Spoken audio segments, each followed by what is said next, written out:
Base method का use करके आप 1000 के आसपास वाली संख्याओं का वर्ग आसानी से 2 से 3 सेकंड में कैसे निकालेंगे, आइए सीखते हैं। जैसे आपसे कहा गया है कि बताइए 999 का वर्ग क्या होगा, 998 का वर्ग क्या होगा, 997 का वर्ग क्या होगा।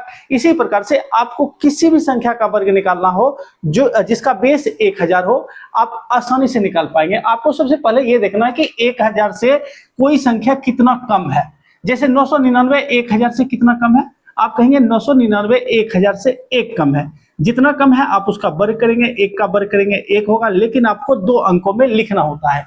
दूसरा काम आपको क्या करना है, 999 में 1 घटाना है, 998 होगा और 998 पर आप 1 जीरो बैठा देंगे। इस प्रकार से 9,98,001 999 का वर्ग होगा। ठीक इसी प्रकार से 998 1000 से कितना कम है, आप कहेंगे 2 कम है, तो 2 का वर्ग करेंगे, 2 का वर्ग 4 होता है, 4 लिख लेंगे, लेकिन आपको 2 अंकों में लिखना है। 998 में 2 घटाना है, 996 होगा, 996 पर आप 1 जीरो बैठा देंगे। इस प्रकार से 9,96,004 998 का वर्ग होगा। ठीक इसी प्रकार से 997 1000 से 3 कम है, 3 का वर्ग करेंगे, 3 का वर्ग 9 होता है, लेकिन आपको 2 अंकों में लिखना होता है।